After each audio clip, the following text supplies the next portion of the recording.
प्रिय विद्यार्थियों नमस्कार। राजस्थान अध्ययन की सीरीज़ के बारे में बात कर रहे थे जो एनसीईआरटी और आरबीएसई की प्रमाणिक पुस्तक होने वाली है। इस पुस्तक से मान के चलिए कि आपकी यदि जीके की आप यदि तैयारी करें, कोई सा भी प्रतियोगी परीक्षा हो, तो उस प्रतियोगी परीक्षा में जीके का जो वेटेज रहता है दोस्तों वो हम कवर कराने वाले हैं, क्योंकि ये जो सीरीज़ है ये बहुत ही महत्वपूर्ण होने वाली है। इनसे आपको प्रश्न जो है वो एग्ज़ाम में 100% देखने को मिलने वाले हैं। तो चलिए कक्षा 10 की जो पुस्तक थी अपनी राजस्थान अध्ययन, उसके बारे में बात कर रहे थे, जिसमें अपना 8वां अध्याय चल रहा है राजस्थान के प्रमुख लोक नृत्य और लोक नाट्य। यहाँ से जो बेस लेवल के प्रश्न बनते हैं वो आपके किस तरीके के बनते हैं और किस तरीके से आपको जो है वो घुमा फिरा करके एग्जाम में पूछे जाते हैं, तो उस सीरीज़ के बारे में हम बात कर रहे थे। तो चलिए सेशन को हम शुरू करते हैं। 30वां अपना महत्वपूर्ण प्रश्न है दोस्तों, यहाँ से हम शुरू करें सेशन को। तो देखिए 30वां प्रश्न जो है वो कह रहा है कि मावलिया किस जनजाति के प्रमुख नृत्य है दोस्तों? तो कथोड़ी जनजाति के प्रमुख नृत्य है कौन सा? मावलिया। 31वां प्रश्न है शिकार नृत्य किनके द्वारा किया जाता है? तो सहरिया जनजाति जो है उसके द्वारा शिकार नृत्य किया जाता है, सहरिया जनजाति। 32वां प्रश्न है कुचामणि ख्याल का प्रवर्तक किसके द्वारा किया गया है, मतलब प्रवर्तन जो है वो किसके द्वारा करते हैं? तो लच्छीराम जी जो है उनके द्वारा ये शुरुआत होती है, बहुत ही महत्वपूर्ण है। और खिलाड़ी की यदि बात करें तो उगमराज।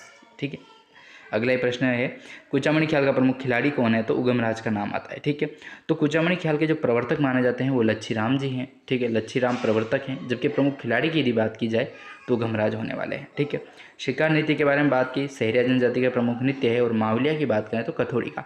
दोस्तों ये प्रश्न जो है वो आपके बेस लेवल के होते हैं, इसलिए मान के चलिए कि इन्हीं प्रश्नों को घुमा फिरा करके ही एग्जाम में पूछा जाता है, क्योंकि इनसे बाहर कुछ भी नहीं होता। एनसीईआरटी और आरबीएसई पुस्तक यदि आप पढ़ेंगे तो उस पुस्तकों के बाहर आपको क्या मिलेगा ये बताओ ना आप मेरे को, कुछ नहीं होगा। तो ऐसा संबंध है इनका।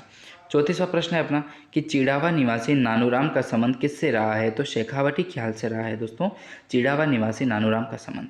35वां प्रश्न है कि दुलिया राणा का संबंध किस ख्याल से है?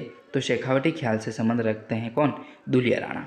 36वां प्रश्न है किस ख्याल में स्त्री पात्रों की भूमिका जो है वो स्त्रियां ही निभाती है? तो जयपुरी ख्याल होता है। ठीक है, एकमात्र है, ठीक है, जिसमें स्त्रियां का पात्र जो है वो स्त्रियां ही निभाती है। बाकी क्या करते हैं कि जो भी पात्र होते हैं उनमें स्त्री का रूप बनते हैं। ठीक है, साड़ी वगैरह पहनते हैं, जो भी चीज़ होती है सारी करते हैं, तो स्त्री का जो रूप है वो धारण करते हैं कौन? पुरुष। जबकि स्त्री पात्रों की जो भूमिका है वो यदि स्त्रियां ही निभा रही है तो एकमात्र ख्याल है जिसका नाम है जयपुरी ख्याल। ठीक है, बहुत ही इंपॉर्टेंट है, याद रखिएगा इस प्रश्न को। 37वें प्रश्न की यदि हम बात करें तो 37वां प्रश्न कह रहा है अपना कि तुर्रा कलंगी ख्याल की रचना किसके द्वारा की गई थी? तो मेवाड़ के जो शाह अली और तुकनगिर जो थे दोस्तों, हाँ तुकनगिर दोनों ही मुसलमान हैं, लेकिन तुर्रा कलंगी यदि शाब्दिक अर्थ देखा जाए, तुर्रा का अर्थ होता है प्रभु श्री शिव जी का संबंध है, और कलंगी से है माता पार्वती का। तो मेवाड़ के जो शाह अली हैं और तुकनगिर जो हैं उनके द्वारा तुर्रा कलंगी ख्याल की रचना की जाती है, काफ़ी इंपॉर्टेंट है। प्रश्न है कि तुकनगिर किसके पक्षधर थे? तो तुर्रा के थे दोस्तों। ठीक है, तुर्रा कलंगी, जिसमें तुकनगिर जो है वो तुर्रा है बने हैं और अली शाह अली जो है वो कलंगी। ठीक है, इस तरीके से आप याद रख सकते हैं। हाँ, 39वां प्रश्न कह रहा है कि शाह अली जो हैं वो पक्षधर रहे हैं कलंगी के। ठीक है, तो याद रखिएगा शाह अली किसके पक्षधर थे? तो कलंगी के पक्षधर हैं शाह अली। 40वां प्रश्न कह रहा है कि तुर्रा कलंगी में होने वाले संवाद क्या कहलाते हैं? बोल कहते हैं, बोल अर्थात बोलना। तो ये बोल जो है वो यही है, तुर्रा कलंगी में होने वाले बातें जो है वो बोल के नाम से जानते हैं। और शाह अली जो है पक्षधर हैं कलंगी के, तुकनगिर तुर्रा के। फिर अगला प्रश्न है 41वां कि तुर्रा को किसका प्रतीक माना जाता है? तो मैंने आपको जैसा बताया था और आपको विदित भी होगा, शिवजी को माना जाता है तुर्रा का। और कलंगी जो है वो प्रतीक माना जाता है माता पार्वती जी को। ठीक है, पार्वती जो माता जी हैं उनको कलंगी कहा जाता है और तुर्रा यदि माना जाए तो शिव जी।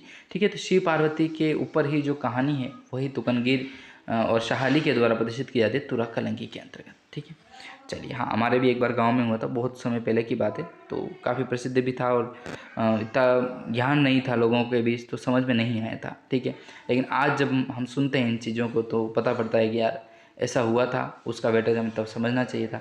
अभी तो ठीक है, अब इतने बेस्ट कलाकार जो हैं वो देखने को नहीं मिलते हैं, बहुत अलग अलग चीज़ें हैं सारी। फिर प्रश्न है अपना 43 नंबर का कि गौरी नृत्य किस क्षेत्र में किया जाता है? तो मेवाड़ में किया जाने वाला एकमात्र नृत्य कौन सा है? गौरी नृत्य। एकमात्र तो क्या है, बहुत सारे नृत्य किया जाता है, मेवाड़ तो नृत्य नाट्य से भरपूर है। ठीक है, मेवाड़ मारवाड़ चले जाएंगे आपको तो बहुत सारी प्रथाएं, चीज़ें, बहुत सारी कुछ संस्कृति जो है विभिन्नताएं देखने को मिलेगी।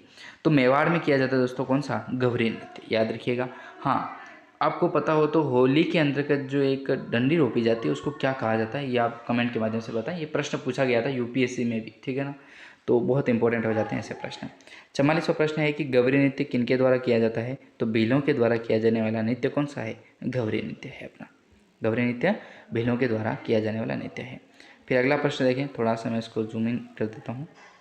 हाँ, फिर प्रश्न है अपना 45वां कि भाद्रपद कृष्ण प्रतिपदा को भोपा किस देवी से गौरी मंचन की जो है वो आज्ञा लेते हैं, तो खेड़ा देवी जो माता जी हैं उनके द्वारा लेते हैं भाद्रपद कृष्ण प्रतिपदा को। ठीक है, भोपे जो होते हैं वो गौरी मंचन की आज्ञा लेते हैं खेड़ा देवी से। ठीक है, खेड़ा देवी पूजे जाते हैं और अधिकतर देखा जाए यदि आप गाँव से संबंध रखते हैं तो चूरमा बाटी का जो है वो भोग लगा करके ग्रहण किया जाता है। ठीक है, गाँव बाने चूरमा बाटी के व्यंजन है। ठीक है नहीं, तो इस तरीके से जो प्रश्न है वो पूछे जाते हैं आपको, आपके एग्ज़ाम के लिए काफ़ी इंपॉर्टेंट हो जाते हैं।